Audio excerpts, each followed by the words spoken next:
छोड़ करके जाएगा India. Refund of IGST paid on supply of goods to the tourist living in India. जो India छोड़ करके टूरिस्ट जा रहे हैं, उन्होंने कुछ इंडिया में कोई सामान परचेज किया होगा, तो पोर्ट पे वो अपने जीएसटी का बिल दिखाएगा, तो उसको इतना रिफंड मिल जाएगा। अच्छा, रिफंड करना है उसकी। टूरिस्ट के लिए, who is not for Indian. अब टूरिस्ट के एक बार मीनिंग पढ़ते हैं। टूरिस्ट मतलब हु इज टूरिस्ट। चेक करना सेक्शन आईजीएसटी में, सीजीएसटी में। आईजीएसटी में होना चाहिए, टी फॉर टूरिस्ट।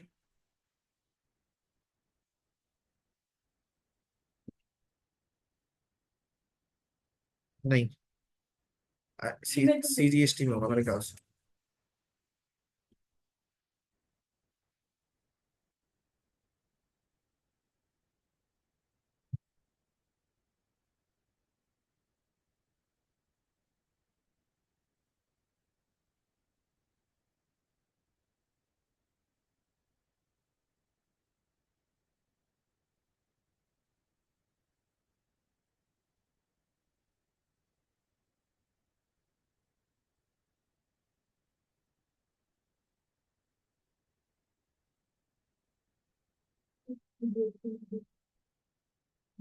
चलो ठीक है। आईडीएफसी में पढ़ाया है नहीं ना। टूरिस्ट नहीं पता है ना, मेरा एक्सपोर्ट बताया बाहर से आके।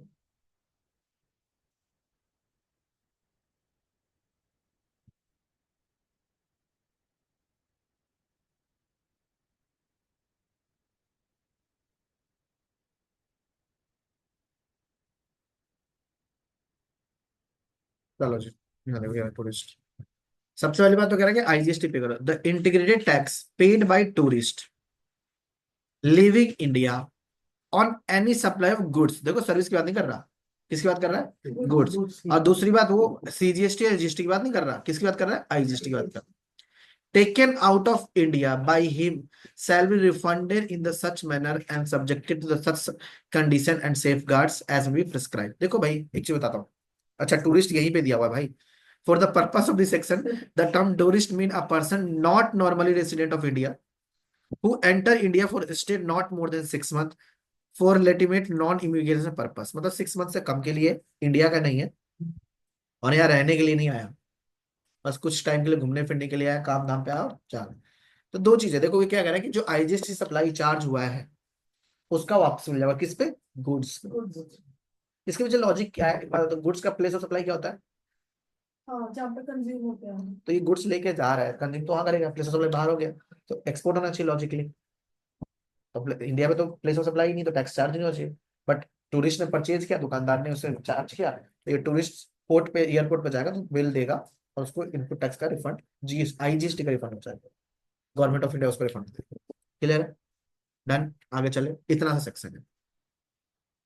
अब आ जाओ जीरो रेटेड सप्लाई क्या होता है, जरा सुनना, ये बड़ा इंपॉर्टेंट सेक्शन है। इसको बोलते हैं हम एक्सपोर्ट ऑफ गुड्स बोलते हैं। क्या बोलते हैं?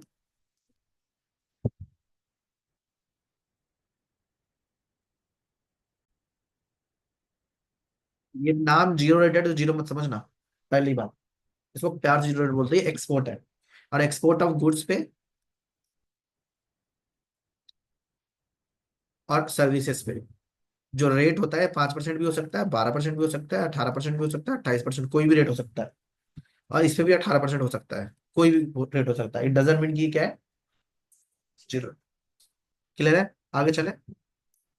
तो इसको जीरो बोलते हैं, इसका मतलब जीरो नहीं है। लेकिन अगर आपने एलयूटी ले रखा है, तो क्या होता है, हम उसको विदाउट पेमेंट ऑफ टैक्स पे कर सकते हैं। जीरो रेटेड जब भी नहीं है, विथ पेमेंट और विदाउट पेमेंट। मतलब विथ पेमेंट ऑफ टैक्स और विदाउट पेमेंट ऑफ टैक्स। अगर आपने एलयूटी ले रखा है, तो एक्सपोर्ट पे टैक्स पे करने की जरूरत नहीं है। आप 100 रुपये का सामान 100 रुपये में बेच सकते हो। लेकिन अगर कोई बंदा नहीं, मैं तो 100 का सामान 118 में बेच देता हूँ, तो 18 रुपये के बाद में उसको रिफंड मिलता है, गवर्नमेंट रिफंड देता है। क्लियर है? तो सबसे पहले कह रहा है zero rated means export of goods and export of services. ठीक है जी। दूसरा क्या कहता है? सप्लाई ऑफ गुड्स और सर्विसेज और both to a special economic zone. Clear है? जीरो रेट मतलब क्या होता है? Export of goods, export of services. Export of goods मतलब समझते हो ना, आउटसाइड इंडिया भेजना। ठीक है। और नेक्स्ट क्या है? सप्लाई ऑफ गुड्स और services to SEZ, special economic zone. Next क्या कहता है? Subjected to the provision of section 17(5). 17(5) याद है? Block credit. of CGST, credit of ITC may be availed for making zero rate supply, notwithstanding that such supply may be an exempt supply। वो कहता है कि जब आप जीरो रेट सप्लाई करते हो तो आपको उसका आईटीसी आप अवेल कर सकते हो, मे भी लिखा है। लेकिन अगर एग्जेम्प्ट सप्लाई तो आईटीसी नहीं मिलेगा, ये ध्यान। एग्जेम्प्ट सप्लाई देखो, एक्सपोर्ट अलग होता है, zero rated is not exempt supply. Exempt supply कौन सा है? सेक्शन 11 वाला, जो कि अभी तो मैंने आपको पढ़ाया नहीं, पढ़ा दूंगा। सेक्शन 11 में एग्जेम्प्ट सप्लाई के रखा है, ठीक है। नेक्स्ट आता हूँ। अच्छा, ये बात करता है रिफंड के बारे में। एक बात सुनो, सबसे पहली बात सुनो। एक बंदा है, एक बिजनेसमैन है, वो केवल एक्सपोर्ट करता है। 5 लाख का सामान लाया, उस पर उसका आईटीसी कितना था? 18% ले लेता हूँ, 90,000 आईटीसी है। इस 5 लाख को आइटम को उसने 10 लाख में मैन्युफैक्चरिंग किया और 10 लाख में बेच दिया। एक्सपोर्ट किया, क्या किया? एक्सपोर्ट किया। लॉजिकली 180। अगर वो दो ऑप्शन है इसके पास, एक ऑप्शन है 10 लाख में जीएसटी जीरो, 10 लाख में सामान बेचेगा। दूसरा ऑप्शन क्या है? 10 लाख में 1,80,000 जीएसटी जोड़ेगा और 11,80,000 में सामान बेचेगा। अब इस 1,80,000 को पे करने के लिए ऑफकोर्स उसके पास आईटीसी पड़ा हुआ 90,000 रुपए का, वो यूज करेगा। और गवर्नमेंट को कितना देगा? 90,000 कैश में पे करके चला जाएगा, यही होगा। गवर्नमेंट को कितना पे किया उसने? 90 अपने आईटीसी वाला, 90 अपने पॉकेट से पे किया। तो गवर्नमेंट से 1,80,000 वो रिफंड लेने के लिए एलिजिबल है, रिफंड मिलेगा। सेक्शन 54 में प्रोसेस बताया हुआ। कहता है जी अब जीरो है तो ये जो 90,000 पड़ा हुआ है ऐसे एक्यूमुलेट होता चला जाएगा। फिर से 5 लाख का सामान किया, फिर से 10 में बेचा, फिर से 5 परचेज किया, फिर से 10 में बेचा, तो ये एक्यूमुलेट हो जाएगा। तो क्या इसका रिफंड मिलेगा? आंसर इज यस, इसका रिफंड इसको मिलेगा। सेक्शन 54 के तहत उसको रिफंड मिलेगा। दोबारा समझा रहा हूँ। कोई बंदा केवल एक्सपोर्ट करता है इंडिया में, जैसे इसका भाई का काम है जींस बना के जींस बेचूंगा सब। इसने किसी रॉन्ग बंदे को पकड़ा, उससे बढ़िया कपड़ा परचेज कराया, बढ़िया कपड़े से बढ़िया जीन्स बनवाया, उस पर अपना ठप्पा लगा दिया, नमन। और नमन फेमस हो गया, उसने एक एक्टर को पकड़ा, पहना दिया जींस और एडवर्टाइज करा दी। 250 रुपए जींस को 5 में बेच रहा है। प्रैक्टिकली यही होता है। इसने कपड़ा अच्छा हो गया, गांव के जो टेलर होते उसको पकड़ा, बोला भाई जींस छापना शुरू कर। एक बंदा को पकड़ा जो वो बना स्टिकर बना के चिपकाता है, और एक एक्टर को पकड़ा जिससे एडवर्टाइजमेंट बनाती है इसकी। 250 के बाद 5 तो बिकेगा बिकेगा, ठीक है। तो अब, और ये सारा काम एक्सपोर्ट करता है, इंडिया में बेचता ही नहीं, एक्सपोर्ट। तो इसका, अगर इसने एक्सपोर्ट के बाद टैक्स पे करेगा, अब कोई इतना बेवकूफ तो है नहीं कि पहले गवर्नमेंट को पे कर दे और फिर उससे रिफंड मांगने जाए। ये तो बेवकूफी है। तो कैश, यहाँ पे देखो कैश की ब्लॉकेज हो रहा है। अगर उसने 1,80,000 पे किया है गवर्नमेंट को अपने जेब से, अगर 1,80,000 पे किया हुआ है, तो 90,000 आईटीसी यूज किया ये वाला, और 90,000 फिर अपने पॉकेट से पे कर रहा है, तभी तो 180 पे करेगा। और फिर जाके इसका रिफंड लेने जाओ, रिफंड इजिली इंस्टेंट तो मिलेगा नहीं। 30 दिन 60 दिन गुड्स के केस में ऑटोमेटिक आ जाता है, लेकिन फिर भी 30 दिन 60 दिन, ये 90 रुपए जो तुमने बैंक से लोन ही तो लिया होगा, सारा बिजनेस ओडी पे चलता है, तो 90 रुपए पे ओडी इंटरेस्ट पे किया हो, तो ये तो बेवकूफी है। इससे अच्छा क्या है कि भाई विदाउट पेमेंट ऑफ टैक्स करो और जो आईटीसी उसका रिफंड लो, ठीक है। तो गवर्नमेंट ने ऑप्शन दिया हुआ है। सेक्शन क्लियर है? एलयूटी कौन देता है सर? एलईडी सिंपल होता है, हम अप्लाई कर सकते हैं, 2 मिनट काम है। 3 टिक करने, तो 1 2 3, फाइनेंशियल ईयर, टिक टिक टिक, ओटीपी सबमिटेड। अच्छा। 2 विटनेस के आधार कार्ड लगते हैं उस, कि ये बंदा फ्यूचर में जो भी सप्लाई ऑफ वो करेगा, एक्सपोर्ट, एक्सपोर्ट की कुछ कंडीशंस होती है, 5 कंडीशन। एक्सपोर्ट ऑफ सर्विसेज पढ़ाया है आप लोगों को? डेफिनेशन शायद नहीं पढ़ाया ना, इसीलिए बोल रहा हूँ। देखो कुछ कंडीशंस होती है, आ जाओ ऊपर। एक्सपोर्ट पढ़ाया था शायद, नहीं पढ़ाया? देख लो, आ जाओ पढ़ लेते। ये रहा ना, पढ़ो। एक्सपोर्ट ऑफ सर्विसेज क्या होती है, एक्सपोर्ट ऑफ गुड्स क्या होता है, देखो। एक्सपोर्ट ऑफ गुड्स मतलब means taking goods out of the India to a place outside India.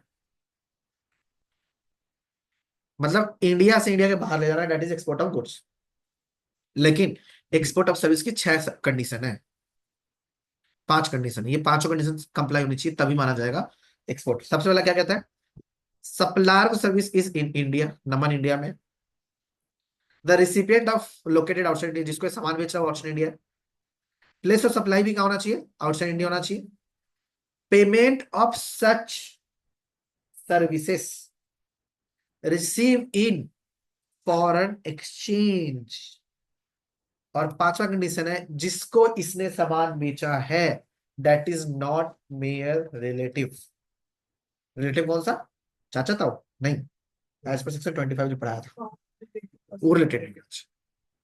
तो दो, जब एलयूटी लेते हैं ना, तो दो विटनेस का वो मांगते हैं प्रूफ। और उस विटनेस का मतलब ये होता है कि ये कंडीशन कंप्लाई हो रही है, विटनेस बोल रहा है कि हाँ इन्होंने ये कंडीशन कंप्लाई किया है। ठीक है, तब एलयूटी मिलता है। तो एलयूटी नॉर्मल है, किसी को भी मिल जाता है। आजकल ऑनलाइन मोड होने का ये फायदा है।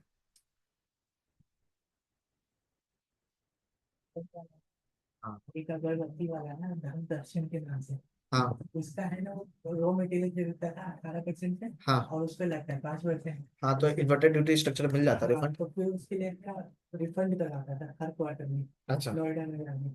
और इतने मोटी मोटी फाइल बना के ले जाता तो वो देखता भी देगा, बस उसमें रेट फिक्स करना था। हम्म। ठीक है।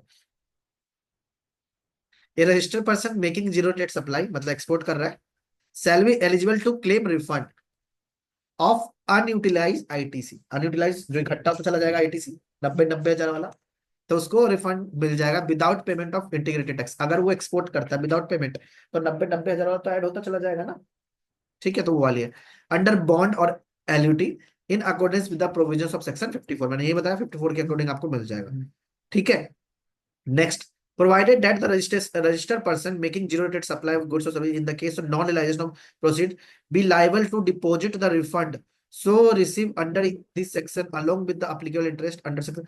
कह रहा है अगर कुछ आप नॉट लाइबल थे और फिर भी आपने ले लिया रिफंड, तो इंटरेस्ट के साथ जमा कराओगे आप गवर्नमेंट को। ठीक है।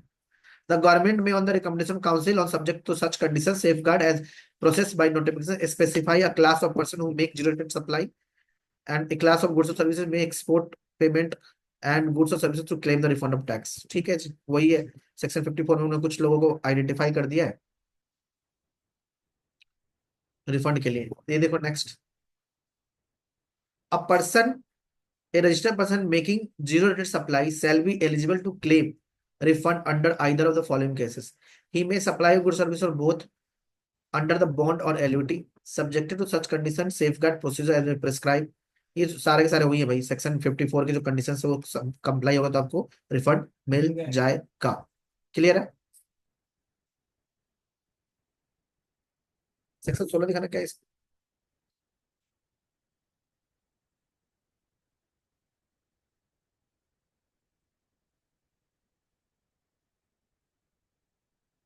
जो पढ़े थे सेक्शन 15 पढ़ रहे थे ना? जी, तो भी सेक्शन 16 से डिलीट हो गया लग रहा है।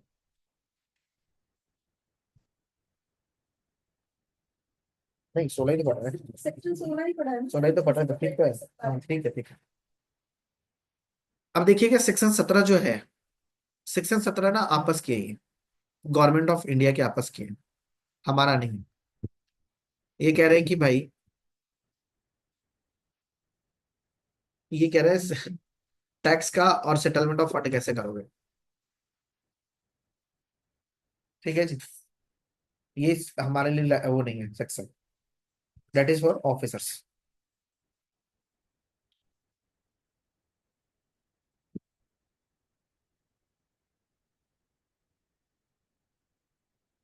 सेक्शन 19 में क्या लिखा हो देखो, tax wrongfully collected and paid to the central government और स्टेट गवर्नमेंट। कह रहा है कि अगर आपके ऊपर अप्लीकेबल नहीं भी था फिर भी आपने कलेक्ट कर लेते हो। कई बार होता है ना कि लोग क्या कहते हैं भाई, टैक्स कलेक्ट कर लेते हैं, रजिस्ट्रेशन था नहीं कलेक्ट कर लिया, तो आप लाइबल कब हो टैक्स पे करने के लिए, जब रजिस्ट्रेशन होता है। बट आपने रॉन्गफुली कलेक्ट कर लिया, बोल के जी हम तो रजिस्टर्ड में रजिस्टर्ड है, फिर क्या करोगे, गवर्नमेंट को पे करना है। Answer is yes, tax wrongfully collected and paid to the government. ठीक है जी। या इस सेक्शन में भी कह रहा है, कई बार क्या होता है कि सीजीएसटी की बजाय आप एसजीएसटी पे कर देते हो और एसजीएसटी की बजाय आईजीएसटी पे कर देते हो, कई बार होता है गलती। तो कहता है उसको एक्चुअल वाले को एक्चुअल में पे करो और जो गलत पे किया उसका रिफंड ले लो। बाकी सेक्शंस के लिए क्या बोलता है, आ जाओ। सेक्शन 20 ये कहता है बाकी सेक्शन के लिए जो भी ये सेक्शन है उसके लिए आप सीजीएसटी रेफर करो, हम नहीं जानते। ठीक है। स्कोप ऑफ सप्लाई पढ़ने के लिए सेक्शन 7 पढ़ो, कंपोजिट के लिए 8 पढ़ो, टाइम के लिए पढ़ो 12-13, इनपुट सेक्शन 16, रजिस्ट्रेशन 20, 31, 35, रिटर्न्स के लिए 40 से 50, payment of tax 49, TDS section 51, TCS 52।